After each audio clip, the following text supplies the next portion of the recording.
মার্কিন প্রেসিডেন্সিয়াল বিতর্ক মুখোমুখি হতে যাচ্ছেন ডোনাল্ড ট্রাম্প ও জো বাইডেন। শুক্রবার এক সাক্ষাৎকারে বাইডেন এই কথা জানিয়েছেন।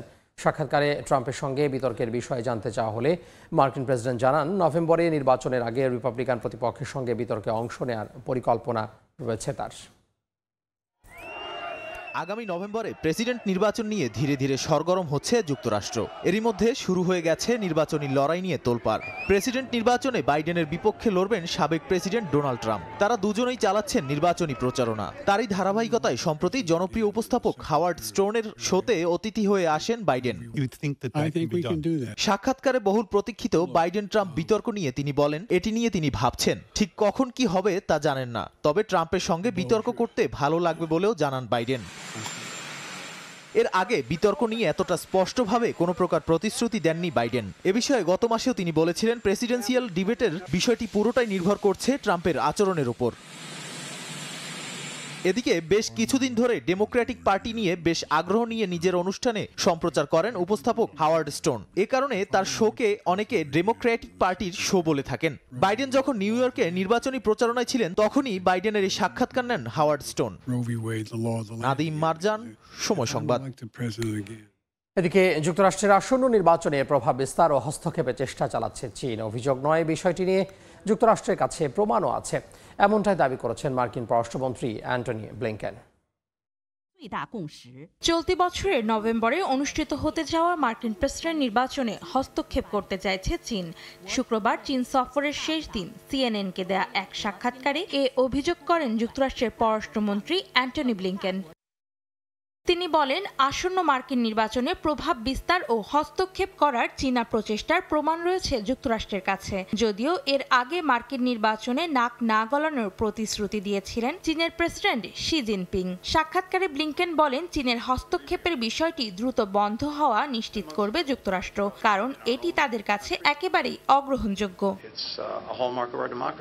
এক বছরের কম সময়ের মধ্যে এ নিয়ে দুবার চীন সফর করলেন মার্কিন পররাষ্ট্রমন্ত্রী। গেল বছরের নভেম্বরে সান ফ্রান্সিসকোতে বৈঠক করেন মার্কিন প্রেসিডেন্ট জো বাইডেন ও শি জিনপিং।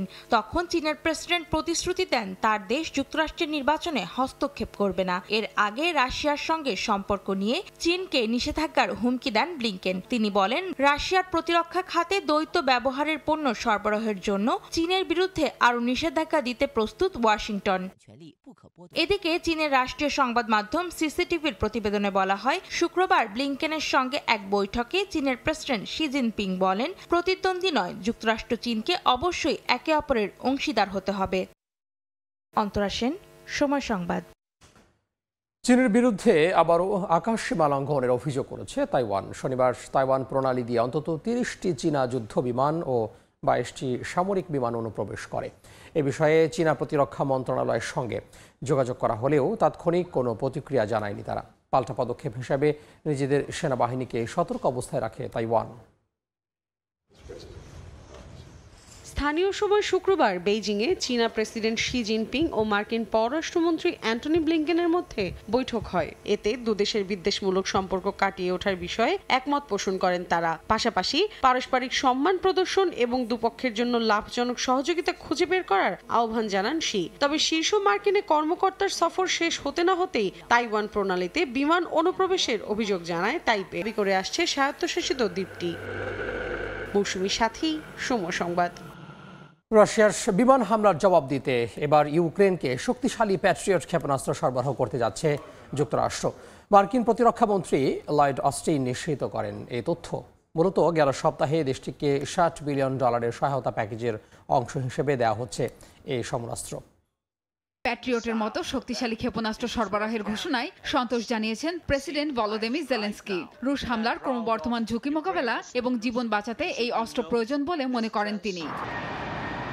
এদিকে ক্রেমলিনের দাবি, দূরপাল্লার এই ক্ষেপণাস্ত্র সরবরাহের মধ্য দিয়ে সংঘাত আরও বাড়ানোর চেষ্টা চালাচ্ছে যুক্তরাষ্ট্র। তবে এই পদক্ষেপ রাশিয়ার সামরিক অভিযানে প্রভাব ফেলবে না, বরং তা ইউক্রেনের জন্যই আরও ক্ষতির কারণ হবে বলে হুঁশিয়ারি পুতিন প্রশাসনের। প্রিয়াঙ্কা চক্রবর্তী, সময় সংবাদ। তীব্র তাপপ্রবাহে পড়ছে দক্ষিণ ও দক্ষিণ পূর্ব এশিয়ার বিভিন্ন দেশ। বিশেষ করে ভারত, থাইল্যান্ড ও ফিলিপিন্সে ভয়াবহভাবে বেড়েছে তাপমাত্রা। প্রচণ্ড গরমে দেশে দেশে বন্ধ রাখা হচ্ছে শিক্ষা প্রতিষ্ঠান, হুমকির মুখে জনস্বাস্থ্য। পরিবেশবিদরা বলছেন জলবায়ু পরিবর্তন, বৈশ্বিক উষ্ণায়ন ও এল নিনোর প্রভাবে এমন তাপপ্রবাহ। গরমে অতিষ্ঠ জনজীবন, তীব্র তাপপ্রবাহে ঘরের বাইরে বের হওয়াই দুষ্কর। গরমের চোখ রাঙানি থেকে বাঁচতে দেশে দেশে বন্ধ রাখতে হচ্ছে স্কুল কলেজ। গত কয়েকদিন ধরে তীব্র তাপপ্রবাহে এভাবেই ভুগছে দক্ষিণ ও দক্ষিণ পূর্ব এশিয়ার বিভিন্ন দেশ। দেশগুলোতে জারি করা হচ্ছে হিট অ্যালার্ট। বিশেষ করে ভারত, থাইল্যান্ড ও ফিলিপিন্সে ভয়াবহভাবে চড়ছে তাপমাত্রার পারদ। ব্যাংককে এখন পর্যন্ত সর্বোচ্চ তাপমাত্রা রেকর্ড হয়েছে 41 ডিগ্রি সেলসিয়াস। দেশটির আবহাওয়া দপ্তরের পূর্বাভাসে বলা হয়, চলতি মাসে তাপমাত্রা 52 ডিগ্রি সেলসিয়াস পর্যন্ত উঠতে পারে। জাতিসংঘের আবহাওয়া বিষয়ক সংস্থা জানায়, দেশটির বিভিন্ন প্রদেশে বন্ধ আছে হাজারো শিক্ষা প্রতিষ্ঠান। ফিলিপিন্সের 82টি প্রদেশের অর্ধেক জুড়েই দেখা দিয়েছে ভয়াবহ খরা। এতে পানি শুকিয়ে যাওয়ায় প্রভাব পড়ছে খাদ্যশস্য উৎপাদনেও। তাই ভবিষ্যতে এমন পরিস্থিতি মোকাবিলায় দেশগুলোর সহায়তা প্রয়োজন পড়বে বলেও জানায় সংস্থাটি। এদিকে তীব্র গরমের মধ্যেই ভারতে চলছে লোকসভা নির্বাচন। শুক্রবার দেশটিতে উচ্চ তাপমাত্রার মধ্যেই হয়েছে দ্বিতীয় দফায় ভোট। তীব্র তাপদাহে কেরালায় 2 জন ভোটার ও 1 জন পোলিং এজেন্টের মৃত্যু হয়েছে বলে জানা গেছে। অন্যদিকে দিল্লি ও পশ্চিমবঙ্গ সহ বিভিন্ন রাজ্যে চলতি মাসে সর্বোচ্চ গড় তাপমাত্রা রেকর্ড করা হয়েছে 42 ডিগ্রি সেলসিয়াস। পরিবেশবিদ ও বিশেষজ্ঞদের মতে এমন জটিল পরিস্থিতির জন্য দায়ী জলবায়ু পরিবর্তন, বৈশ্বিক উষ্ণায়ন ও এল নিনোর প্রভাব। প্রাকৃতিক কারণের পাশাপাশি মানবসৃষ্ট জলবায়ু পরিবর্তনই বেশি দায়ী। এর প্রভাবেই দাবদাহ, বন্যা ও দাবানলে বিপর্যস্ত হচ্ছে বিশ্ববাসী। নাদিম মারজান, সময় সংবাদ। দেখছেন আন্তর্জাতিক সময়। ইউরোপের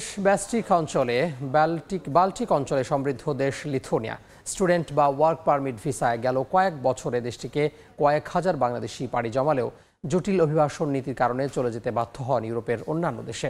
তবে উচ্চাকাঙ্ক্ষার পাশাপাশি বিভিন্ন এজেন্সি লিথুয়ানিয়া সম্পর্কে ভুল তথ্য দিয়ে প্রভাবিত করছে বলে জানিয়েছে শিক্ষার্থীরা। রেজওয়ানা কাব্যের ক্যামেরায় তারিকুল হাসান আশিকের রিপোর্ট। ঐতিহাসিক স্থাপনা আর প্রাকৃতিক সৌন্দর্যে পরিপূর্ণ ইউরোপের বাল্টিক অঞ্চলের দেশ লিথুয়ানিয়া। 65,300 বর্গ কিলোমিটার আয়তনের দেশটির পরতে পরতে রয়েছে ইতিহাস ঐতিহ্যের ছোঁয়া। দৃষ্টিনন্দন লেক ত্রাকাই আইল্যান্ড ক্যাসেলকে ঘিরে পর্যটকদের আগ্রহ সবচেয়ে বেশি। 1400 শতাব্দীতে নির্মিত ক্যাসেলটি ব্যবহার করা হতো তৎকালীন লিথুয়ানিয়ার গ্র্যান্ড ডিউকদের বাসস্থান হিসেবে। এছাড়া লিথুয়ানিয়ার রাজধানী ভিলনিয়াসেও রয়েছে বেশ কিছু ঐতিহাসিক স্থাপনা, যেগুলো দেখতেও ভিড় করেন পর্যটকরা।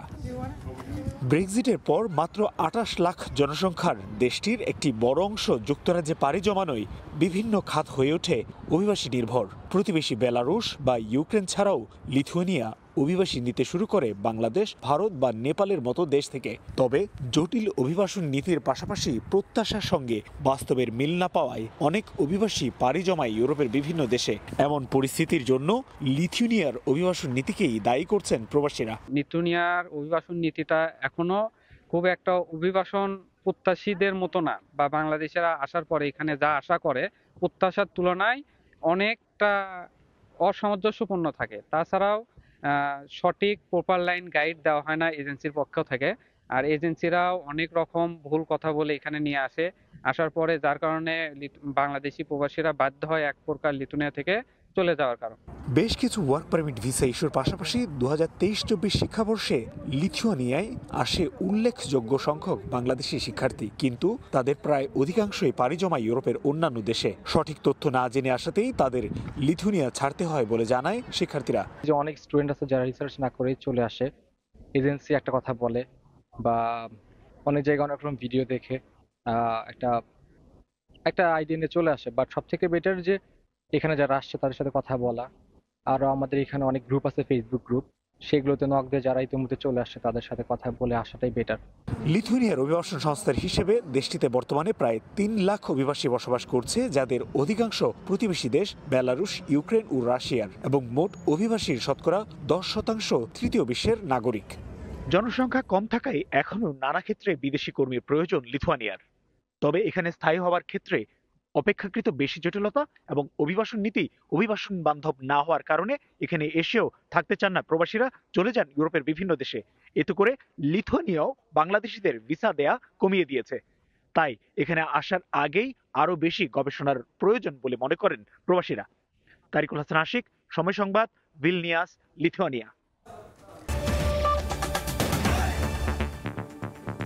এই ছিল আন্তর্জাতিক সময় সংবাদ দিয়ে পর থাকবেন সহকর্মী আফরোজা মর্তুসী। ধন্যবাদ তামিম। সময় সংবাদ নিয়ে ফিরছে কিছুক্ষণ পর, সঙ্গেই থাকুন সময়ের।